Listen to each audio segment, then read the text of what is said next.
Amen. Rapidement, nous prenons nos Bibles. Nous sommes dans le livre de l'Évangile selon Matthieu, chapitre 22, le 36e verset jusqu'au 38e.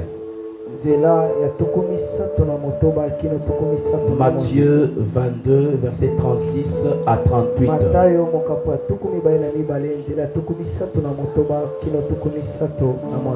Je lis au nom de Jésus-Christ. Est-ce que nous y sommes? Amen. Oui. Je disais, je lis au nom de Jésus-Christ. Amen. Maître, quel est le plus grand commandement de la loi? Jésus lui répondit, tu aimeras le Seigneur ton Dieu de tout ton cœur, de toute ton âme et de toute ta pensée. C'est le premier commandement. Plutôt, c'est le premier et le plus grand commandement. Je vais continuer. Verset 39, la Bible dit, et voici le second, qui lui est semblable. Tu aimeras ton prochain comme toi-même. De ces deux commandements dépendent toute la loi et le prophète. Amen, amen. Amen. Que Dieu bénisse sa parole. Nous nous mettons. Je vous souhaite une très bonne condition d'écoute de la parole. Et j'aimerais encore vous souhaiter les meilleurs vœux. Bonne année 2025. Amen, amen. Amen. Alléluia. Amen. Laisse que cette année puisse encore rayonner pour toi. Que cette année puisse t'accorder ce que l'année passée ne t'a pas accordé. Wow, je pensais que je parlais à quelqu'un. Amen, amen. Moi, j'ai besoin que cette année soit différente de l'année passée. Et c'est ça ma prière. Et je sais que le Seigneur va le faire. Alléluia. Je pense que depuis le 31, dans la nuit du 31, nous avons été bénis avec ce message très fort, parlant de l'amour. Et je pense que Papa nous a même parlé que cette année, nous allons fonctionner dans ce message d'amour. Amen, amen. C'est mon sous-thème de ce matin, je l'ai intitulé la puissance de l'amour. Le son n'est pas bon, qu'est-ce qu'il y a? Amen. Amen. Alléluia. Amen.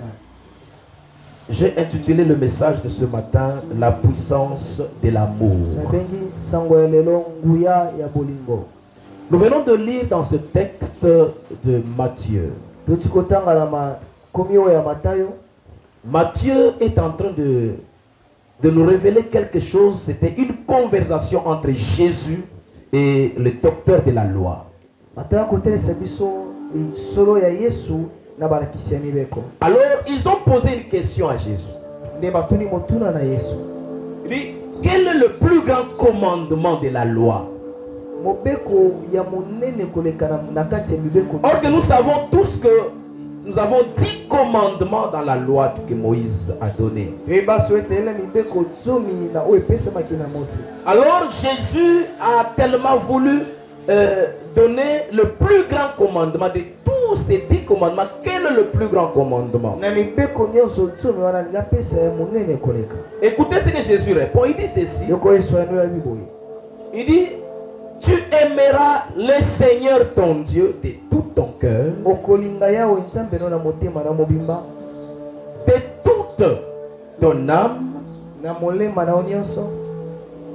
Amen, amen. Et de toute ta pensée. Et après il continue en disant que tu aimeras aussi ton prochain comme toi-même. Il dit ces deux commandements, aimer Dieu et aimer son prochain. Il dit ce sont ces commandements qui regorgent les prophètes et la loi.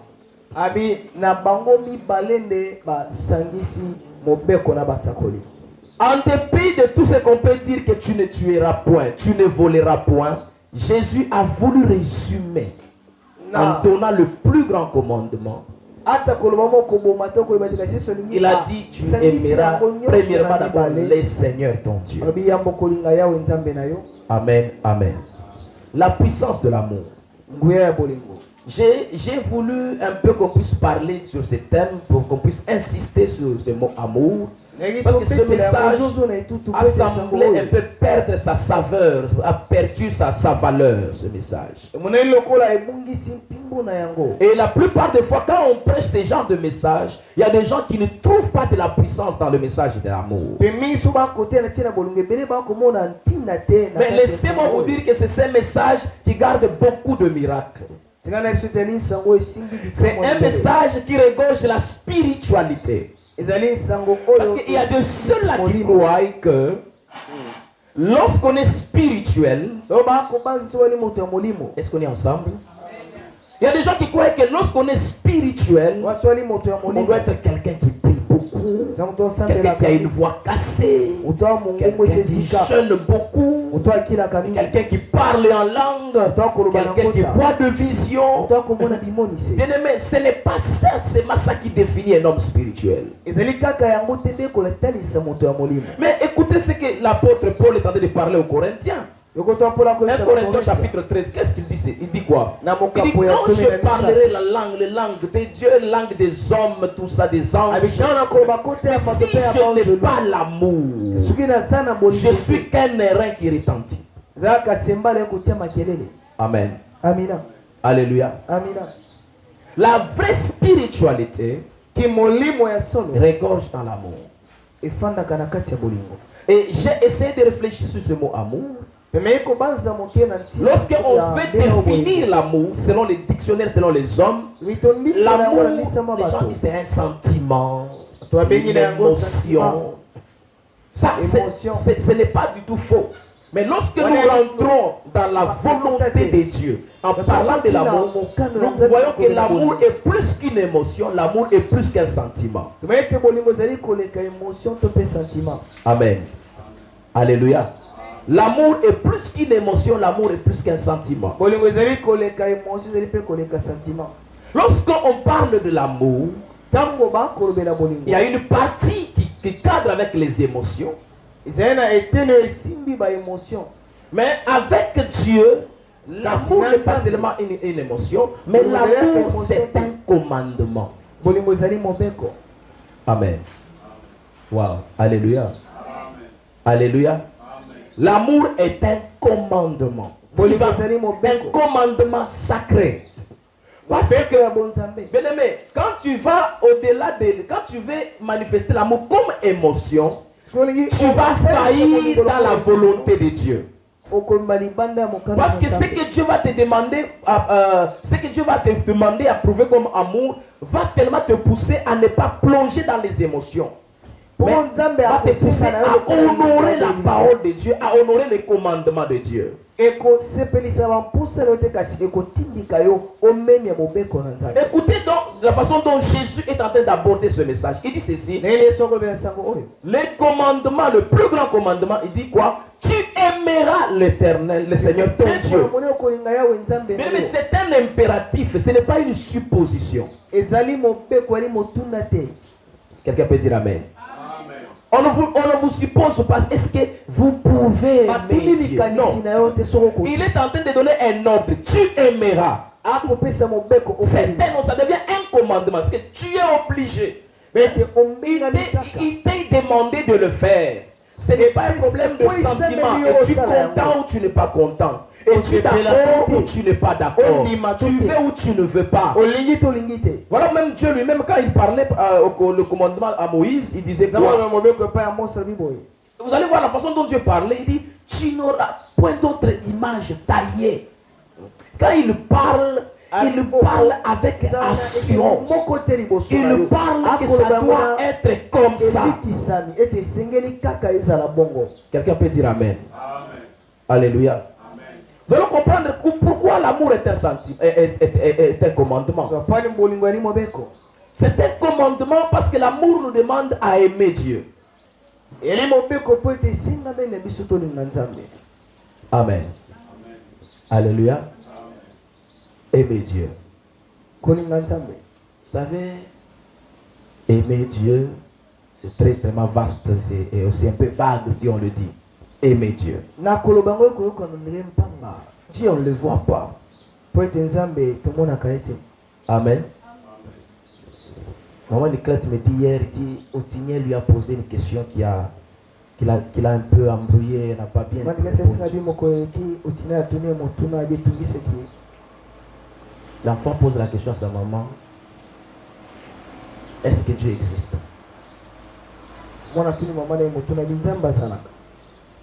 Amen. Tu peux dire amen bien. Un enfant de 7 ans qui pose la question, est-ce que Dieu existe? Maman dit, oui, Dieu existe. Alors, pourquoi on ne le voit pas? Parce que tout ce qui existe, on le voit. Pourquoi lui se cache? Amen. Alléluia. Lorsque je suis rentré, on m'a posé cette question. Je me suis dit, wow, les choses commencent à chauffer dans la maison. Amen, amen. Parce que souvent, on parle de Dieu, Dieu, Dieu. Alors il commence à réfléchir, on parle de Dieu, Dieu. Mais est-ce qu'il existe? Pourquoi on ne les voit pas? Amen, amen. Amen. Alléluia. Ça commence à être intéressant.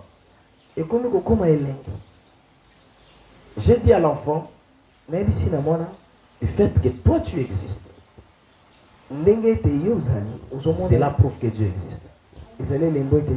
Si toi tu n'existais pas, Dieu n'allait pas aussi exister. Ça c'est par rapport d'abord au raisonnement de l'homme et de l'enfant. Parce que Dieu existe même sans l'homme. Amen. Parce qu'il a existé avant que l'homme soit. Et le fait que toi là, tu es un produit d'une création. Et c'est lui qui t'a créé. C'est que ta vie est un signe qui prouve que même si tu ne le vois pas, tu dois être assuré qu'il existe. Amen, amen. Et c'est là où ça embrouille beaucoup de gens. Même certains philosophes ont eu tellement à émettre beaucoup de pensées sur ça. L'existence de Dieu. Aimer Dieu. Amen. Alléluia. Aimer Dieu.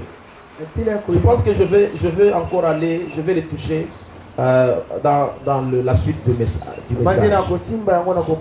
L'amour, j'ai dit, l'amour c'est un commandement. Parce que ça nous amène à aimer Dieu. Deuxièmement, l'amour nous amène à aimer le prochain. Là, ça va quand même. Amen, amen. Alléluia. Est-ce que tu peux dire amen bien? Là, ça va quand même. Aimer Dieu, quand même, ça va. Aimer son prochain, ça va. Ça veut dire que non, je dois aimer mon prochain. Mais l'amour va plus loin. Écoute ce que Jésus est en train de dire. Aimez vos ennemis. Oh là là. Si l'amour était qu'un sentiment, comment je vais aimer mon ennemi? Parce que premièrement, d'abord, il me fait mal. D'abord, il me fait la guerre. Qui est ton ennemi? C'est celui qui veut ta perte, qui veut ta mort, qui veut ta chute, qui veut le mal dans ta vie. Il est ton ennemi. Mais la parole de Dieu dit, aimez vos ennemis. Amen. Ça devient compliqué. Comment peux-tu aimer quelqu'un qui ne t'aime pas? Ça devient maintenant de la haute spiritualité. C'est là où l'église a failli aujourd'hui. C'est là où l'église s'est affaiblie devant certaines attaques de l'ennemi. Parce que c'est vrai, moi je suis de ceux-là qui croient au combat spirituel. Les combats spirituels existent. Nous envoyons le feu. Nous chassons les démons. Nous détruisons les liens et les autels. Ce n'est pas aussi fort ce message. Ça a une place dans la vie d'un enfant de Dieu. Mais nous devons aussi comprendre une vérité qui constituera notre force et nous serons inébranlables lorsque nous appliquons à aimer les ennemis. Est-ce qu'on peut lire ce verset? Luc au chapitre 6. Verset 27. Versets 32 et 35.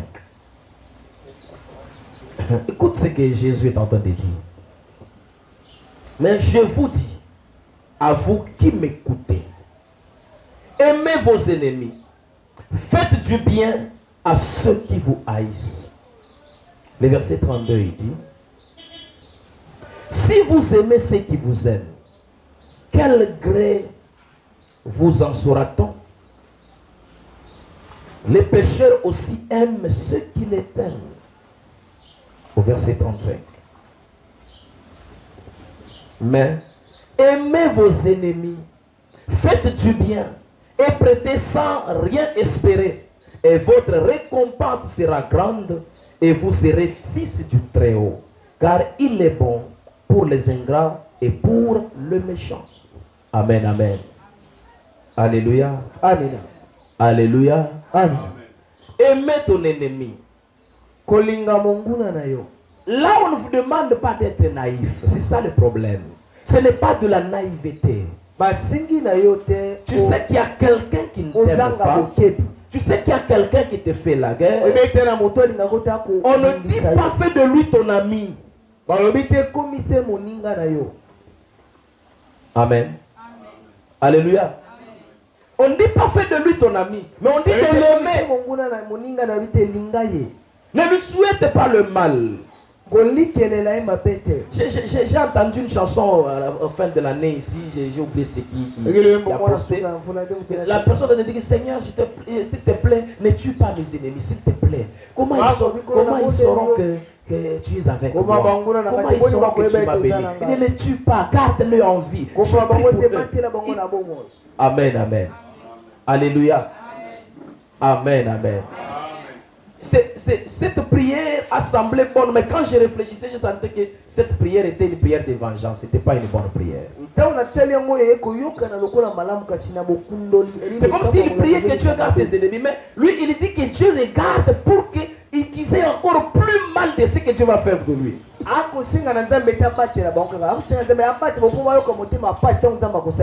Lorsque quelqu'un te veut du mal, et que toi aussi tu lui veux du mal, tu es tombé dans son piège. Et spirituellement, tu t'es affaibli. Amen. Alléluia. Ce matin, je devais me laver. Quand je suis allé, j'ai trouvé à quelqu'un qui a rapidité pour entrer. Et ma femme me dit non, tout ça. Non. J'ai dit, arrête.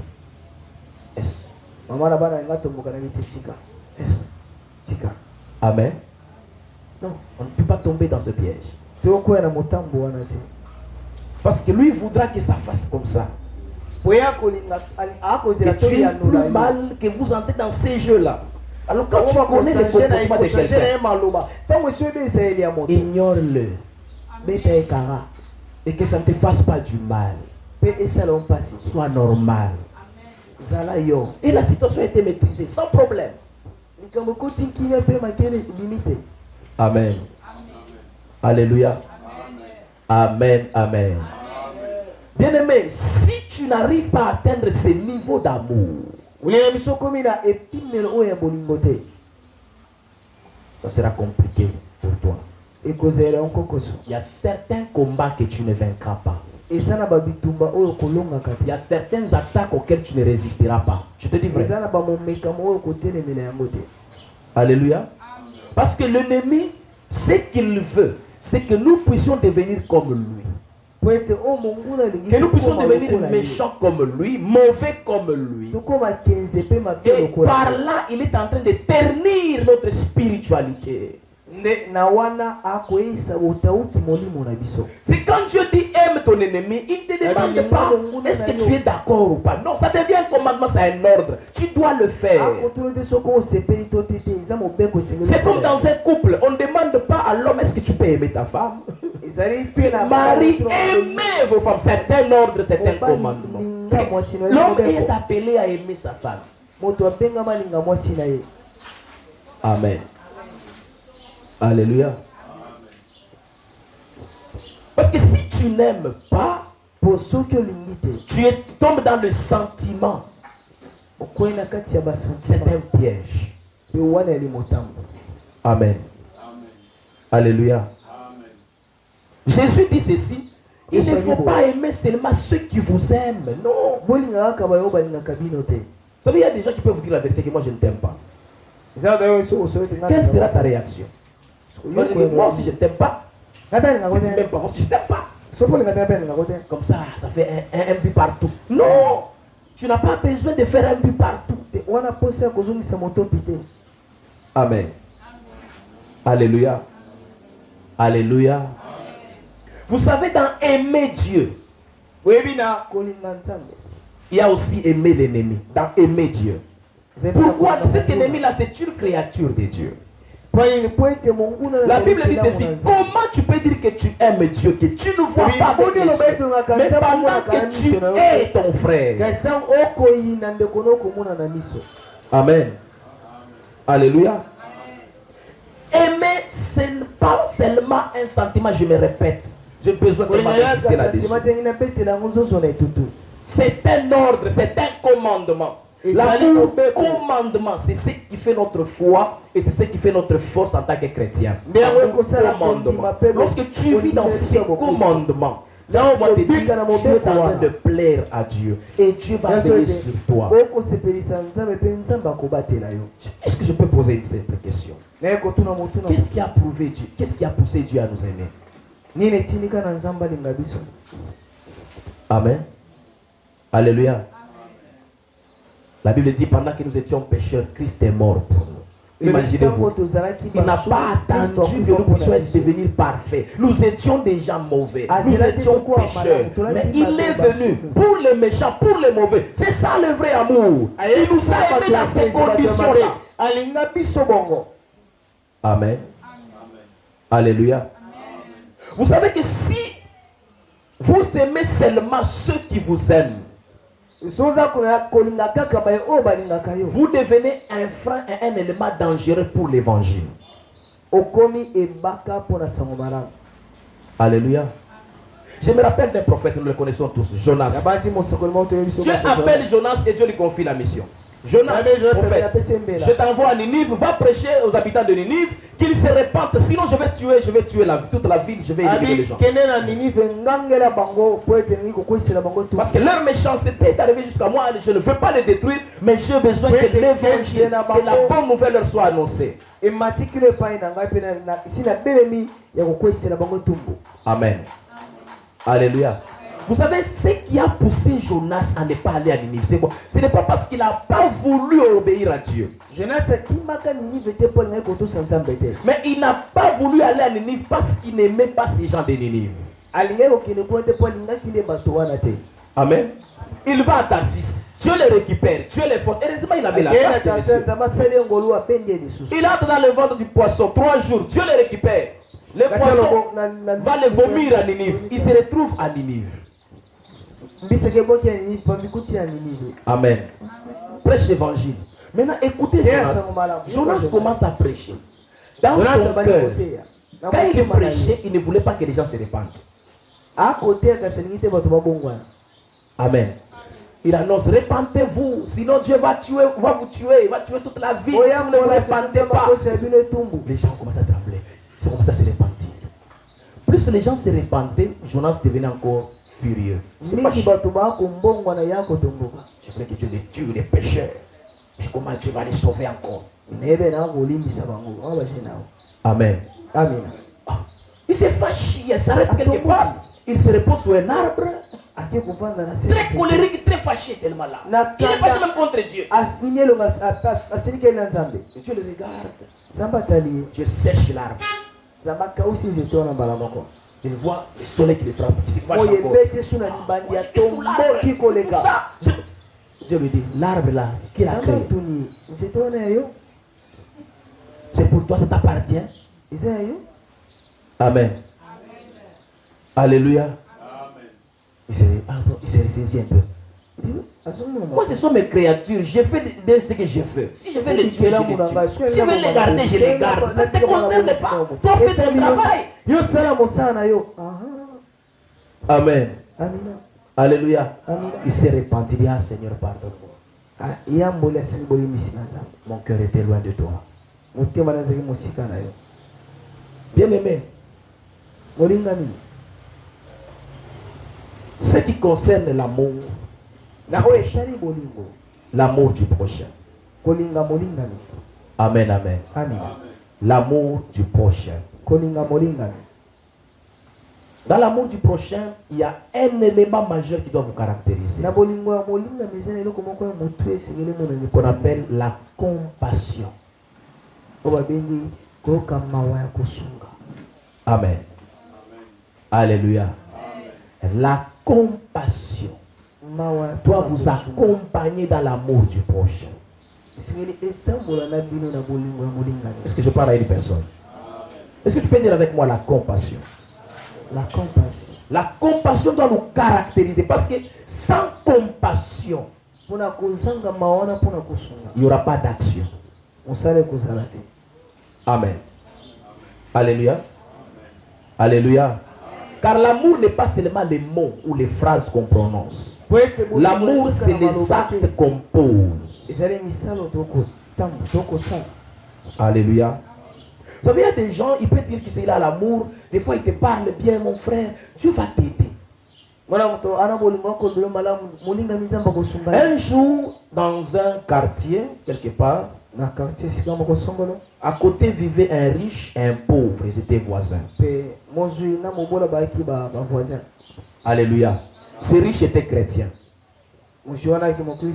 Et chaque fois quand il mangeait à la table avec ses enfants, il priait. Il bénissait le Seigneur pour la nourriture. Il sanctifie la nourriture. Et puis il dit, Seigneur, pense aussi à tous ceux-là qui manquent à manger. Et surtout aussi à notre voisin. Bénis-le aussi qu'il trouve à manger. Et il faisait souvent ces prières. Il priait comme ça. Amen. Est-ce que tu peux dire amen bien? Alors un jour ils sont à table avec ses enfants. Il a prié, il a fini. Et son fils qui était son père, papa. Au lieu de déranger Dieu, que Dieu bénisse mes voisins. On ne peut pas prendre un sac de semoule et leur donner.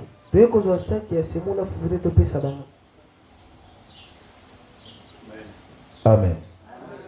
Ah bon? C'est un enfant qui parle à son père. Alléluia. Le papa était animé d'un bon esprit. Il priait quand même pour les voisins. Mais l'enfant a compris qu'il y a des choses que Dieu peut faire, il y a aussi des choses que les hommes peuvent faire. Si nous avons par exemple 3 sacs chez nous et ils n'ont pas, vous pouvez leur donner. Amen. Ce qui pousse à cela, c'est la compassion. La Bible dit, il y a des fois quand Jésus agissait, quand Jésus guérissait, quand Jésus sauvait certaines personnes, la Bible nous dit clairement que Jésus eut compassion. Amen. Amen. Alléluia. Il y a des gens qui manquent la compassion. Il voit quelqu'un dans le besoin pendant que lui en a. Mais il ne sait pas venir en aide à l'autre. Écoutez ce que Jésus dit. Si vous allez en mission et que quelqu'un vous arrache votre tunique, ne lui reprenez pas ça. Laissez-lui ça. Amen. Alléluia. Mais pourquoi Jésus pouvait dire ça? Il y a de ces gens-là qui peuvent vous arracher des choses, mais parce qu'ils en ont besoin. Alléluia. Alléluia. Quelqu'un qui te vole à manger ce qu'il avait faim. Il y a de ces choses où tu regardes, tu sais que non, ça peut être un besoin. Regardez même les gens qui ont grandi dans le milieu rural, surtout nous qui avons grandi un peu dans des coins un peu où il y a plus de gens qui font l'agriculture, qui font le champ. La plupart des endroits comme ça, il y a un endroit réservé où un visiteur ou un passager peut se servir de quelque chose dans le champ. Il mange, il laisse certains déchets et il passe. Un voleur lui va emporter, mais quelqu'un qui avait faim, il peut arriver dans votre champ, il prend quelques maïs, il grille le maïs sur place, il laisse les indices qu'il avait mangé parce qu'il avait faim, il était de passage, il n'est pas venu voler. Ce qui fait que dans ce que tu as, il y a quelqu'un qui peut aussi se retrouver dans ce que tu as. Amen. Alléluia. C'est ce qui manque aujourd'hui aux chrétiens. Vous savez, aujourd'hui, il y a plusieurs religions.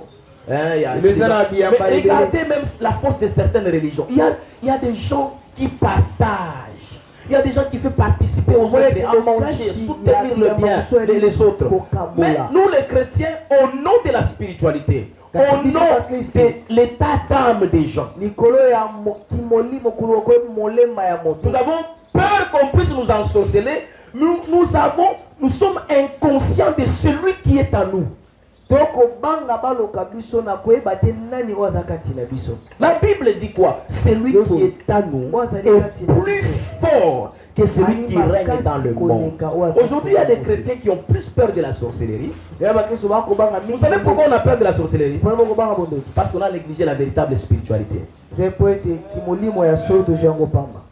Ah oui. Amen.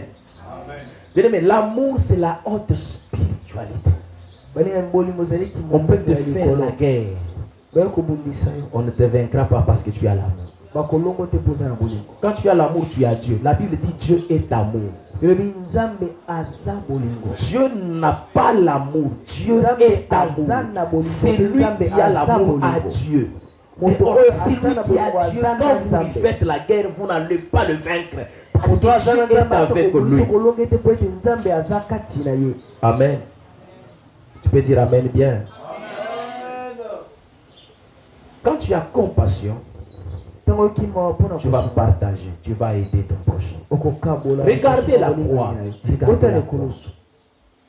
La croix qui a deux planches, verticales et horizontales, qui est un message très fort. Relation entre l'homme et Dieu, et l'homme et son prochain. Amen. Alléluia. Tu ne peux pas vivre dans une société, dans une communauté, comme si tu vivais qu'avec Dieu seul. Sans les hommes. Tu deviens un extraterrestre. Amen. Cette année, bien-aimé, tu peux beaucoup prier, c'est bien. Le vendredi, j'ai parlé de la sémence. Ce que l'homme aura sémé, c'est ce qui va moissonner. Tu peux aussi s'aimer l'amour.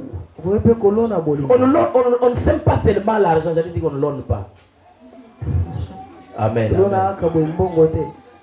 Alléluia. Amen. On ne sème pas seulement l'argent. On peut s'aimer aussi l'amour, bien-aimé. J'ai dit, il y a des gens qui sont là. Moi, on ne m'aime pas. Moi, on ne m'aime pas. Moi, on ne m'aime pas. Il se plaint. Mais toi, qu'est-ce que tu sèmes comme amour pour récolter aussi l'amour? Amen. Amen. Tu as aimé qui pour qu'on t'aime? Alléluia. Et l'amour ne cherche pas le retour, ne cherche pas la récompense, ne cherche pas le bénéfice.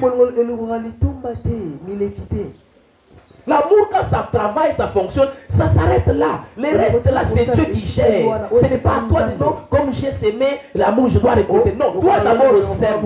Mais il y a une loi qui existe qu'on appelle la loi de la semaille et de la moisson.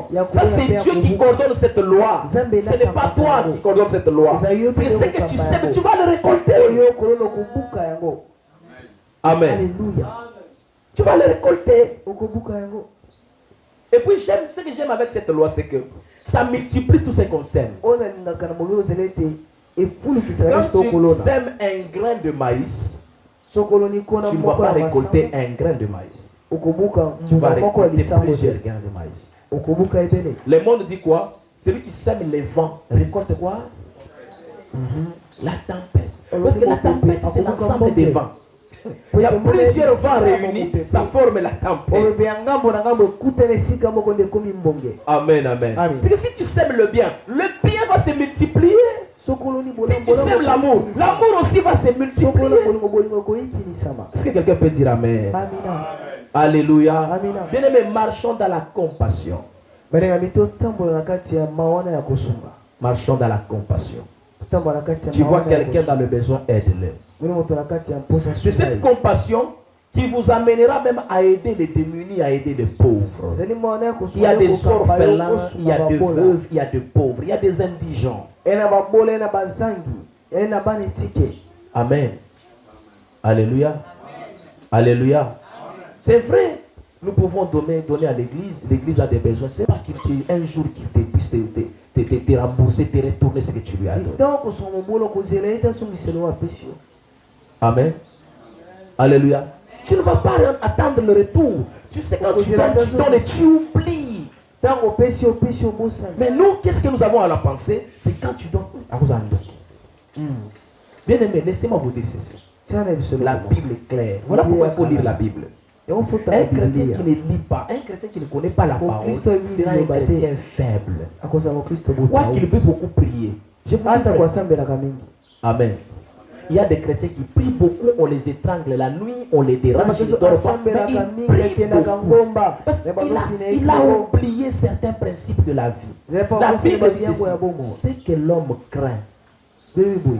C'est ce qu'il Tu sais pourquoi les sorciers sont plus puissants que toi? Parce que tu les crains. Quand tu les crains, tu leur donnes l'autorité sur ta vie. Amen. La peur, c'est une porte que le diable aime utiliser pour passer dans la vie du personne. Quand tu as peur, tu as donné l'accès au diable. Voilà pourquoi la Bible dit, ne lui donnez pas l'accès. Ne donnez pas l'accès au diable. Ne lui permets pas d'être au-dessus de toi. Vous savez, dans la vie, il y a même certains païens que les sorciers n'en sorcellent pas. Vous savez ça? Je vous dis la vérité. Amen. Il n'a pas peur. Laissez-moi vous dire, d'abord l'homme que vous voyez ici, l'homme est spirituel.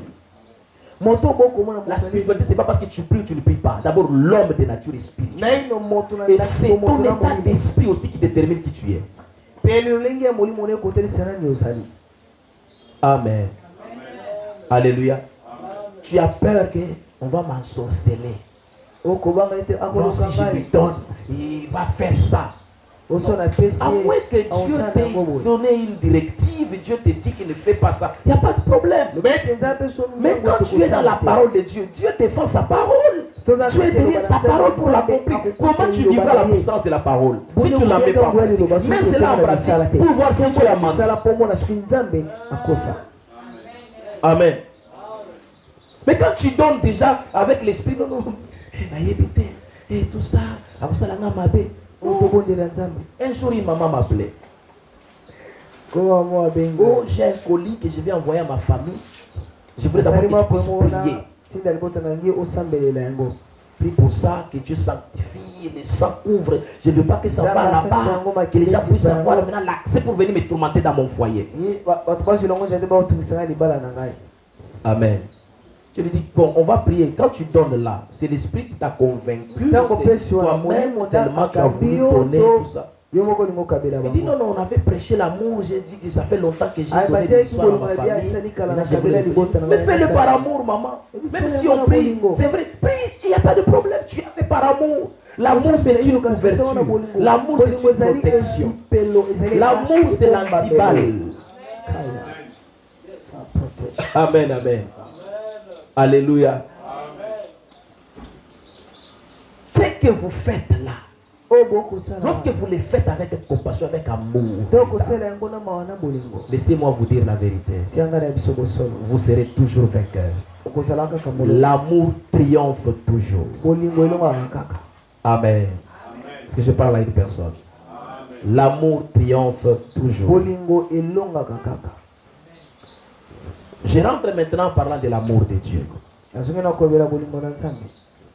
Aimer Dieu. Il y a une nuance dans ces termes, aimer Dieu. L'amour de Dieu et l'amour pour Dieu. Amen. Il y a une nuance là. Ça peut sembler la même chose, mais il y a quelque chose qui sort tellement un peu comme différence. Aimer Dieu. Tout le monde peut dire qu'il aime Dieu. Vous voyez, il y a des gens qui aiment Dieu pour éviter des problèmes. Moi, je suis de celui qui est de l'église de la maison. J'aime Dieu. Je suis à la maison. Je prie à la maison parce qu'il a rencontré des choses, tout ça. Il dit, bon, je me réserve, je garde mon cœur. Parce que la Bible dit, garde ton cœur plus que toute autre chose. Là, je suis à la maison. Amen, amen. Là, vous allez voir, ce sont des gens, des personnes qui aiment garder leur relation avec Dieu. Sa relation personnelle. Amen. Ce sont des gens qui sont dans l'amour de Dieu. Lui, c'est mon Dieu. Quand il voit quelque chose, non, moi je garde ma relation avec Dieu. Mais il faut aussi passer à l'amour pour Dieu. Amen. Alléluia. L'amour pour Dieu, c'est ce qui fait que tu peux te retrouver à un endroit où ce que tu fais dans les comptes de Dieu n'est pas apprécié, mais tu n'es pas dérangé par l'attitude et les sentiments des autres.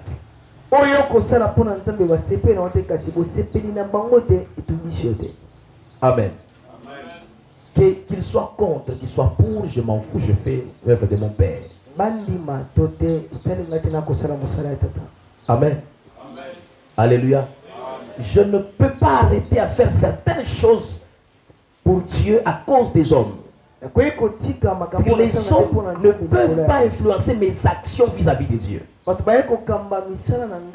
ne peuvent pas m'arrêter à faire ce que je suis appelé à faire. Vous allez voir, il y a certaines personnes qui sont combattues parce qu'ils prêchent l'évangile. Mais il n'arrêtera pas de prêcher l'évangile parce qu'il y a des gens qui sont contre. Il continuera à prêcher l'évangile. Il va le faire. Parce que ce n'est pas vous qui l'avez appelé à prêcher. C'est Dieu qui m'a donné ça. Et je dois le faire. Que les hommes soient pour ou soient contre, je le fais. Quelqu'un peut dire Amen. Alléluia. Il y a un verset que le Seigneur m'avait donné de le premier pas de mon ministère.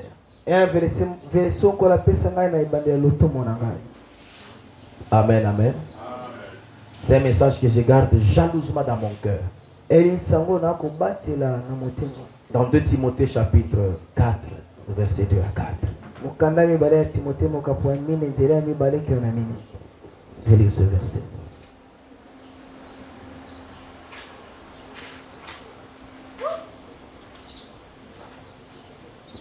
Ça, c'est ma mission que le Seigneur m'avait donnée.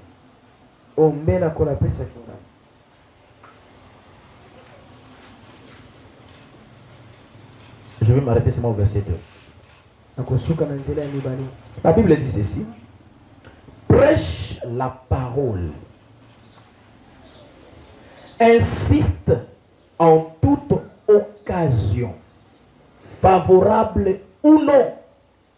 Reprend, censure, exhorte avec toute douceur et en instruisant. Amen. Amen. Est-ce qu'on peut l'interpréter? Prêche la parole. Teya liloba. Insiste en toute occasion. Betela yango sete tango libakumnyo sokope samela yo. Favorable ou non. Ezala ya malamu tote. Reprend. Pamela. Censure. Petisa. Exhorte. Lendisa. Avec toute douceur. Na bon pono nyonso. En instruisant et en instruisant. C'est qu'il y a deux fois les occasions sont favorables ou non favorables. Parce que la suite, il y a des choses que le Seigneur m'avait dit. Parce qu'il y a certains messages que les gens aiment entendre. Vous savez qu'il y a certains messages où les hommes veulent dire Amen. Et c'est là où tombent beaucoup de prédicateurs dans ces pièges.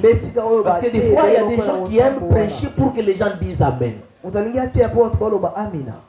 Ce n'est pas pour ça que Dieu nous a appelés. Dieu ne nous a pas appelés pour que les gens disent Amen. Il y a des endroits où Jésus prêchait, on voulait les lapider. Les gens ne sont pas contents de ce que tu dis, mais c'est ce que Dieu t'a dit de dire. Ça les énerve. Pourquoi il dit ça? Mais c'est ce que Dieu veut qu'ils entendent. Amen. Aujourd'hui, l'église est devenue comme vous voyez les enfants. Les enfants, je vois même c'est avec mes enfants. C'est tout certains produits. Quand un enfant est malade, là, on prescrit les produits. Vous avez tendance à commencer. Vous mettez un peu le produit qui est un peu sucré pour que ça les stimule à avaler. Après, vous mélangez avec ce qui est amer. Vous cherchez une stratégie pour lui faire boire les médicaments. Parce que si vous lui donnez les médicaments amers là, il ne va pas aimer ça. Amen. Nous, quand on grandissait chez nous, parce que notre mère était tellement forte là, elle avait des pratiques un peu compliquées. À un certain moment, vous voyez, c'est une grosse marmite avec beaucoup de feuilles à l'intérieur. Elle prépare ces histoires-là. Et elle, en file indienne, elle nous faisait boire chacun tour de rôle. Un gros gobelet. Allez, viens. Elle prend ses gobelets, elle prend. Bois. Bois. Avec un fouet à la main. Tu bois là. Ce n'est pas bon, tu ne sais pas c'est quel est au fini des fois quand on voit cette marmite là, c'était réservé pour ces trucs là. Si vous voyez ça seulement que maman est préparée. Maman simbi yango. Ah ouais, makambo yirbe. Amen, amen. Et on était obligé à boire ça. C'était bon. On ne tombait pas malade à tout moment. Amen. Elle savait ce qu'elle faisait avec ses enfants. Ce n'est pas bon, mais c'est important pour la santé. Il y a aussi certains messages, ça ne goûte pas bon. Amen.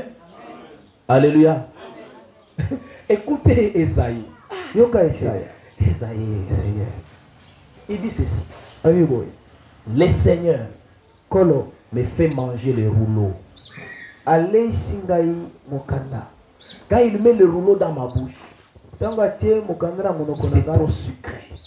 Il dit quand je l'avale, ça commence à fonctionner en moi, ça devient amer. Amen. Alléluia. Pour dire que dans la parole, il y a deux goûts. Il y a le sucré et il y a aussi les amers. C'est bon pour ta santé. Quelqu'un peut dire amen? Amen. Alléluia. Amen. Voilà, quand tu aimes Dieu, tu t'attaches à Dieu et tu t'attaches aussi à son service, à ce que Dieu veut que tu fasses pour lui. Tu ne peux pas dire que tu aimes Dieu, mais tu es un chrétien qui ne fait que chauffer les bancs. Tu es semblable à un arbre qui occupe de l'espace inutilement. Amen.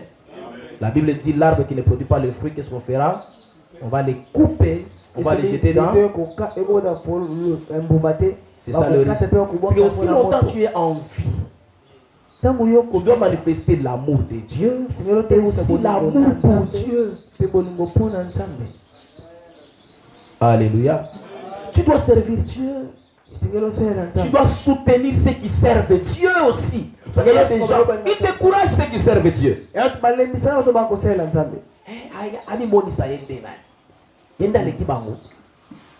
Mais encourage quelqu'un qui sert le Seigneur. Parle-lui bien. Soutiens même aussi matériellement, financièrement, soutiens-le. C'est l'amour aussi pour Dieu. Amen. Alléluia. Tu peux aussi prêcher l'évangile. Écoute, Jésus, à sa résurrection, il ressuscite. Il crée un petit rassemblement avec ses disciples. Il était pas aussi nombreux. Autour du feu. Et il pose la question à Simon. Simon, fils de Jonas. M'aimes-tu?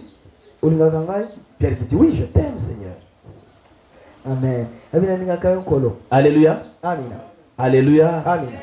M'aimes-tu? Oui, je t'aime, Seigneur. M'aimes-tu que, puisque il dit oui, je t'aime. À trois reprises, Jésus a posé la question à Pierre. Est-ce que tu m'aimes? Pierre lui-même, il a senti, mais c'est comment il insiste sur une question. Et qu'est-ce que Jésus disait à Pierre? Il dit, si tu m'aimes, paie mes brebis. C'est que mon amour ne dit pas aux hommes que tu m'aimes, mais fais l'œuvre pour me prouver que tu m'aimes. Paie mes brebis, paie mes agneaux. Fonctionne, travaille. Amen, amen. Alléluia. Amen. Tu ne peux pas dire que tu aimes Dieu pendant que tu ne travailles pas pour lui. C'est que quand tu aimes Dieu, tu vas servir Dieu. Amen, amen. L'amour pour Dieu aussi égale servir Dieu. Quelqu'un peut dire amen très bien. Est-ce qu'on peut acclamer le Seigneur? Nous allons nous incliner les minutes en prière. Chacun de nous va prier par rapport à ce qu'il a entendu.